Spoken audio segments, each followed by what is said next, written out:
మీరు మెక్కిందంతా కూడా ఈ బీఆర్ఎస్ నాయకులు కక్కించి ప్రజలు పంచి పెడతామన్నారు. ఇవన్నీ కూడా ఇవాళ చూస్తూ ఉంటే 4 మాసాలైంది, ధరని ఊసేలేదు. ఇవాళ ఈ యొక్క మేడిగడ్డ కాళేశ్వరం మీద దర్యాప్తే ప్రారంభం కాలేదు, విచారణ నోచుకోలేదు.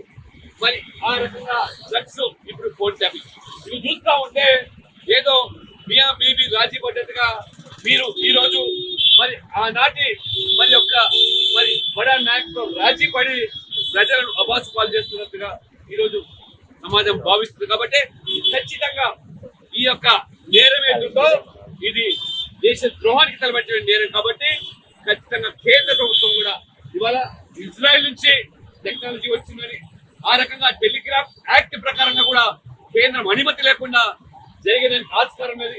మరి ఉగ్రవాదము తీవ్రవాద కార్యకలాపాలు అయితే మరి ఆ రకంగా అనుమతి తీసుకొచ్చారు.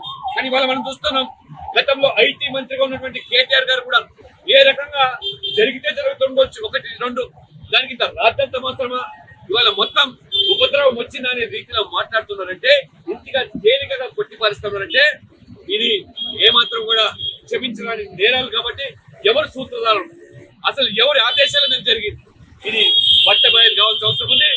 కాంగ్రెస్ ప్రభుత్వము గత బీఆర్ఎస్ తో రాజీ పడ్డా, మీరు లాలుచి పడ్డా, భారతీయ జనతా పార్టీ దీన్ని వదిలే ప్రసక్తి లేదు.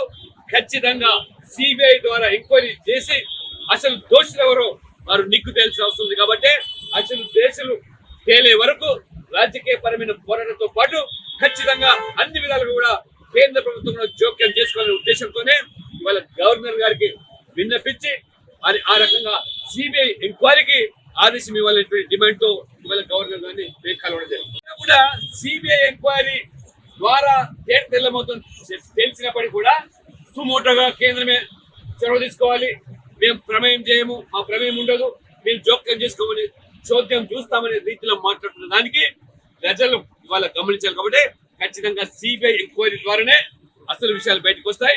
ఏమాత్రం సిబిఐ ఎంక్వైరీ జరగాలంటే కూడా రాష్ట్ర ప్రభుత్వం ముందుకు రావాలి. ఆ రకంగా వారు సిఫారసు చేస్తే ఖచ్చితంగా కేంద్రం కూడా సిబిఐ ఎంక్వైరీ ద్వారా దర్యాప్తు ప్రారంభమవుతుంది.